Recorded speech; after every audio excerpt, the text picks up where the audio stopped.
जैसे जैसे सभा आगे बढ़ती रही, प्रचारक यह कहते हुए और आक्रामक होता चला गया कि उसे परमेश्वर की ओर से संकेत आ रहे हैं कि वो बीमारों पर अपना हाथ रखे और लोग चंगे हो जाएं। गलियारों में आगे पीछे लहराते हुए लोगों की लाइन लग गई। जब सभा उन्माद के चरम पर थी, तो चंगाई के लिए लाइन बनाई गई थी। यह पंक्ति सभा की सहज प्रकृति को झुठलाती हुई प्रतीत हुई, जिसे पहले से ही गेट पर चंगे होने के लिए एक नंबर दे दिया गया था। इस प्रकार कैथरीन ने निराशा के साथ ये ध्यान दिया कि कई बार लोग अपनी बारी आने का इंतज़ार कई दिनों तक करते हैं। आखिरकार प्रचारक ने अकेले ही बहुत सारे लोगों के लिए प्रार्थना की।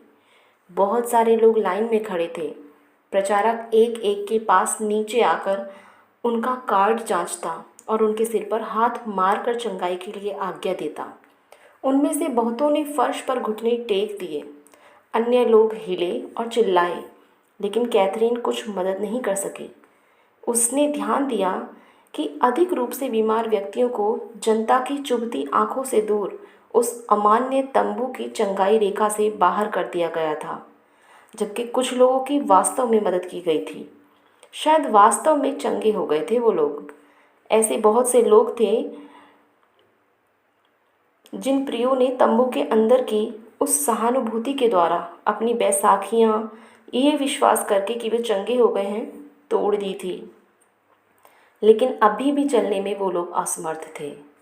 ऐसे लोगों के लिए प्रचारक ने दावा किया कि उनका विश्वास पर्याप्त नहीं था। इससे अधिक प्राप्त करने के लिए वो कल फिर आए।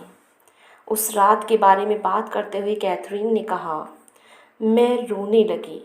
मैं चुप नहीं हो सकी। जब उन लोगों को यह बताया गया कि उनके विश्वास की कमी ने उन्हें परमेश्वर से दूर रखा है, तो उनके चेहरों के दुखी और निराश भावों ने मुझे कई सप्ताहों तक परेशान किया। क्या ये ही सारी दया और महान करुणा का परमेश्वर है? मैंने वो तंबू छोड़ा। अपने चेहरे पर गर्म आंसुओं के साथ मैंने नीचे देखा और चिल्लाई, वे मेरे प्रभु को उठा ले गए और मैं नहीं जानती कि उसे कहाँ रखा है। वर्षों बाद कैथरीन ने लिखा, मैं मनुष्य के उत्साह के आधिक्य में परमेश्वर का हाथ नहीं देख सकी। मैंने उस नुकसान को देखा जो हर चीज़ का जिम्मेदार विश्वास की कमी को ठहराता था, उन व्यक्तियों की ओर से जिन्होंने चंगाई प्राप्त नहीं की थी। मेरे अंदर मैं कुचली जा रही थी। मेरे दिल ने मुझसे कहा, परमेश्वर सब कुछ कर सकता है।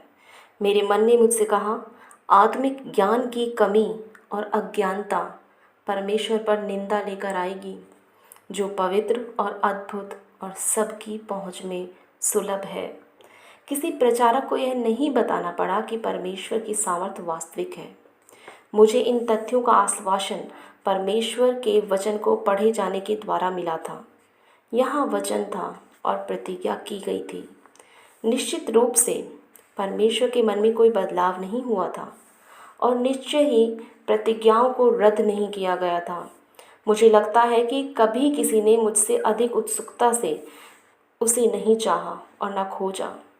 फिर भी उसे वह सत्य नहीं मिला जिसे वह चंगाई के तंबुओं में खोज रही थी। यह कहीं और मिलना था। सौभाग्य से कैथरीन ने अपने शुरुआती दिनों में एक मूल्यवान सबक सीख लिया था। उसने सीखा था कि सत्य को खोजने का एकमात्र तरीका प्रभु के पास गंभीरता से आना और परमेश्वर के वचन से प्रकाशनों को आने देना है। इसीलिए अपने जवाबों को पाने के लिए वो एक बार फिर से बाइबल की तरफ मुड़ी। उसने मुझे बताया कि जब यीशु सूली पर मरा और कहा पूरा हुआ, तो वह केवल हमारे पापों के लिए नहीं मरा, लेकिन हमारी बीमारियों के लिए भी मरा। मुझे यह एहसास करने में कई साल लग गए, क्योंकि मुझे यह नहीं सिखाया गया था कि यीशु का छुटकारा शरीर की चंगाई के लिए भी था। लेकिन तब मैंने यशायाह में वो पढ़ा जहाँ लिखा था, परंतु वह हमारे ही अपराधों के कारण घायल किया गया, वह हमारे अधर्म के कामों के कारण कुचला गया, हमारे ही शांति के लिए उस पर ताड़ना पड़ी कि उसके कोड़े खाने से हम चंगे हो जाएं। मेरे पास इस बात को स्वीकारने के अलावा और कोई रास्ता नहीं था कि यीशु केवल हमें स्वर्ग का रास्ता दिखाने के लिए ही नहीं, बल्कि हमारी चंगाइयों के लिए भी मरा।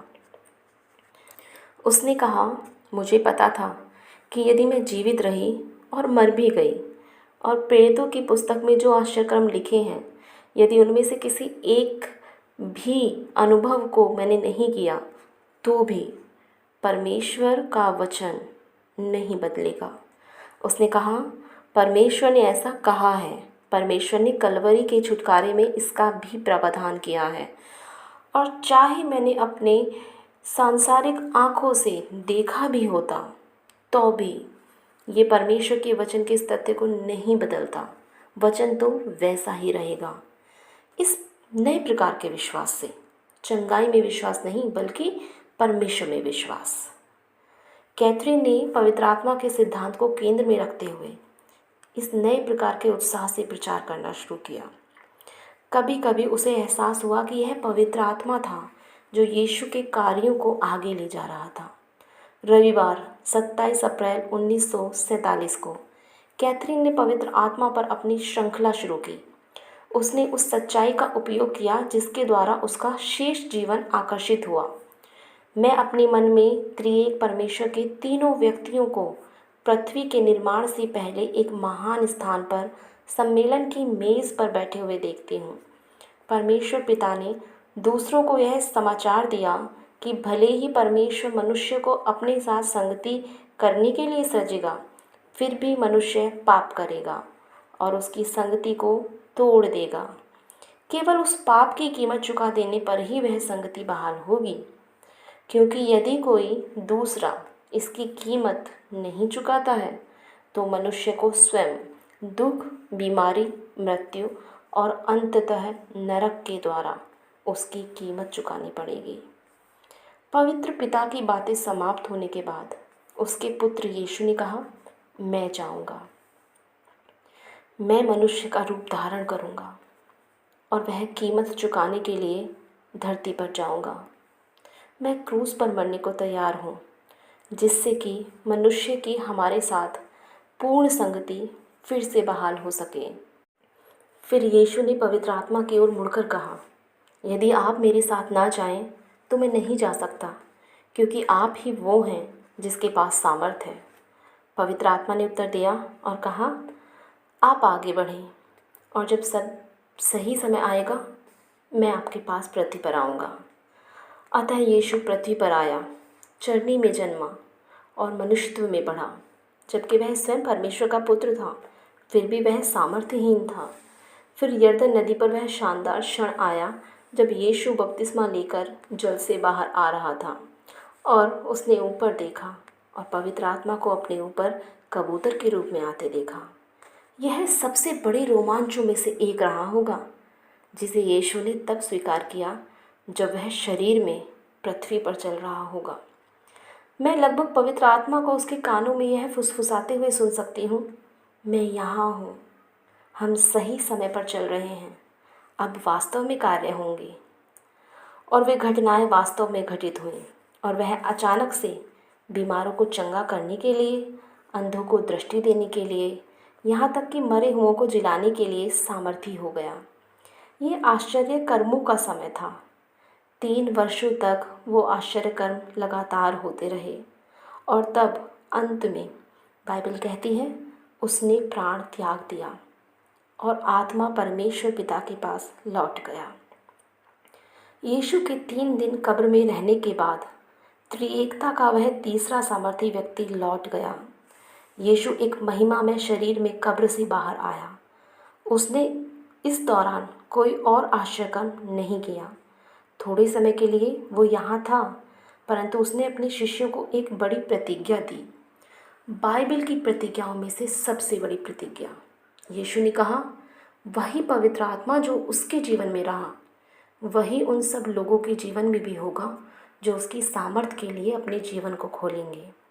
वो काम जो यीशु ने किए उसके चेले भी करेंगे, बल्कि उससे भी बड़े काम करेंगे, क्योंकि पवित्र आत्मा अब केवल एक शरीर में सीमित नहीं है, बल्कि हर उस जगह में प्रवेश करेगा जहाँ लोग उसे ग्रहण करेंगे। कैथरीन रुक गई। उसने पहले कभी इस तरह प्रचार नहीं किया था। यह एक नया प्रकाशन था, नया सत्य। ये सीधा बाइबल से आया था। वह काँप रही थी जब वह ये आगे बोलती जा रही थी। जाने से पहले उसने आखिरी शब्द कहे थे, पवित्र आत्मा के आने के बाद तुम सामर्थ पाओगे। परमेश्वर पिता ने यीशु को ये वरदान दिया और वह इसे कलीसिया के पास भेज रहा था। हर कलीसिया को पेंतीकोस्त के आश्चर्य कर्मों का अनुभव करना ही चाहिए। ये वरदान हम सभी के लिए है। उसने जो कहा था उस पर वह अवाक रह गई। सेवा खत्म होते ही वह सेवकाई को उन पुरुषों के समूह के लिए छोड़ गई जो उसकी मदद के लिए आगे आए थे। वह उस रात भर जागती रही, तीसरी मंजिल पर अपने छोटे से अटारी वाले कमरे बिजनेस विमेन क्लब में, जहाँ वह रहती थी। फर्श पर टहल रही थी, प्रार्थना कर रही थी, बाइबल पढ़ रही थी। यह कुछ ऐसा था मानो वह उस समय शमौन पतरस के साथ खड़ी हो जब यीशु ने उससे कहा था, ये बात मांस और लहू ने नहीं वरन मेरे स्वर्गीय पिता ने जो गुप्त में है तुझ पर प्रकट की है। अगली रात वह वापस तंबू में थी। आशावादी चेहरों से कमरा खचाखच भरा था। लंबी लकड़ी के चबूतरे पर हर सीट भर गई थी। विशाल खुले कड़ियों में भी आनंद के गायन गूंज उठे जब उसने प्रवेश किया। लोग उम्मीद के साथ आए थे, एक आश्चर्य कर्म की उम्मीद में। जैसे जैसे कैथरीन प्रचार करने के लिए खड़ी हुई, दर्शकों में खलबली मच गई। एक महिला आगे आ रही थी। उसने अपने हाथ ऊपर किए हुए थे। कैथरीन, क्या मैं कुछ कह सकती हूँ? कैथरीन ने उसकी ओर देखा। मोटी 50 साल के करीब, ग्रे ट्वीड सूट पहने हुए और सफ़ेद छोटे फूलों से सजा हैट लगाए हुए। उसके दाहिने हाथ में हैंड बैग था, लेकिन उसका बायां हाथ हवा में लहरा रहा था। ओह प्रिय, आप बिल्कुल कह सकती हैं। वह महिला इमारत के सामने आई और कैथरीन के सामने खड़ी हो गई। यह भाग केवल एक लंबे पाइप जिसमें पीतल के छोटे छोटे छल्लों में वेदी के पर्दों के लटकाए जाने के द्वारा विभाजित किया गया था, वहाँ थी। वह धीरे से बोली, पिछली रात जब आप प्रचार कर रही थी मैं चंगी हो गई। 2 बार कैथरीन ने कुछ कहने की कोशिश की, लेकिन मुंह से कुछ नहीं निकला। वह अंत में हकलाते हुए बोली, आप कहाँ बैठी थीं? वह मुस्कुराई। मैं यहाँ दर्शकों के बीच में बैठी थी। आपने कैसे जाना कि आप चंगी हो गई? यदि ये परमेश्वर ने किया था तो इसकी जांच होनी चाहिए। उस औरत ने शर्माते हुए कहा, मुझे ट्यूमर था, यह मेरे डॉक्टर ने बताया था। जब आप प्रचार कर रही थी मेरे शरीर में कुछ हुआ। मुझे इतना यकीन था कि मैं चंगी हो गई। मैं आज सुबह अपने डॉक्टर के पास गई और फिर जांच कराई। अब ट्यूमर नहीं है। यहाँ चंगाई के लिए कोई लाइन नहीं बनाई गई थी, कोई ले हैंड प्रेयर नहीं की गई थी, कोई प्रार्थना नहीं। आश्चर्यकर्म तब हुआ जब कैथरीन पवित्र आत्मा की सामर्थ के बारे में प्रचार कर रही थी। कैथरीन को यह समझने में पूरा 1 हफ्ता लग गया कि क्या हुआ था। फिर अगले रविवार को एक और आश्चर्यकर्म हुआ। ये और भी शानदार था। 1925 में जॉर्ज आर, प्रथम विश्व युद्ध के वयोवृद्ध और मेथोडिस्ट चर्च के सदस्य, एक औद्योगिक दुर्घटना में घायल हो गए थे। एक पिघली हुई धातु का छींटा उनकी आंख के कॉर्निया पर गिरकर इतनी बुरी चोट उन्हें दे गया था कि उन्हें वैधानिक रूप से अंधा घोषित कर दिया गया था। बटलर, पेंसिल्वेनिया के उनके नेत्र विशेषज्ञ डॉक्टर C.E. इम्ब्री ने कहा कि आंख स्थायी रूप से खराब हो गई है, जिसका कॉर्निया के ऑपरेशन के लिए बुरा और गहरा प्रभाव पड़ा है। यदि ऑपरेशन करते हैं तो आंख की पुतली को निकालना पड़ेगा। मार्च 1947 में और उनकी पत्नी ने फ्रैंकलिन में टैबरनेकल सभाओं में से एक में भाग लिया। अगले 2 महीनों में वे कई बार कैथरीन का प्रचार सुनने के लिए आए। 4 मई की सुबह वो एक युवा जोड़े के साथ, जो स्वयं कैथरीन की सभाओं में दिलचस्पी रखता था, बटलर से निकले। कैथरीन अभी भी पवित्र आत्मा की सामर्थ के बारे में ही प्रचार कर रही थी। और उस स्त्री की चंगाई के आधार पर जो पिछले कुछ सप्ताह में चंगी हुई थी, घोषित कर रही थी कि शारीरिक चंगाई भी उतनी ही संभव है जितनी कि आत्मिक चंगाइयाँ। जॉर्ज आर के अंदर कुछ हुआ। उसने प्रार्थना की कि परमेश्वर कृपया मेरी आँख को चंगा करें। अगले ही पल उसे अपनी आँख में कुछ अजीब सी झुंझुनाहट महसूस हुई, मानो उसमें से कुछ होकर गुजर रहा हो, और फिर आंसू बहने लगे। वास्तव में और शर्मिंदा हो रहा था क्योंकि वह आंसुओं को नियंत्रित नहीं कर पा रहा था। उसकी आंख भर गई और आंसू जैकेट पर छलक पड़े। सभा के बाद में किसी को यह बताने से डरते हुए कि उसके साथ क्या हुआ था, वह लड़खड़ाते हुए इमारत से बाहर अपनी कार की तरफ भागा। घर जाते समय लगातार आंखें झपका रहा था क्योंकि लगातार आंसू बह रहे थे। फिर जैसे ही वह एक पहाड़ी पर चढ़े तो मानो ऐसा लगा जैसे सूरज अपनी सारी शक्ति के साथ चमक पड़ा हो। अपनी ठीक आँख के ऊपर हाथ रखकर वो बोले, मैं देख सकता हूँ, मैं सब कुछ देख सकता हूँ। जॉर्ज आर, जो लंबे समय से अपने अंधेपन की वजह से कामगार के मुआवजे को प्राप्त कर रहे थे, फ्रैंकलिन में मंगलवार की रात को गवाही देने को लौट आए। कैथरीन की झाड़ी जलने लगी थी।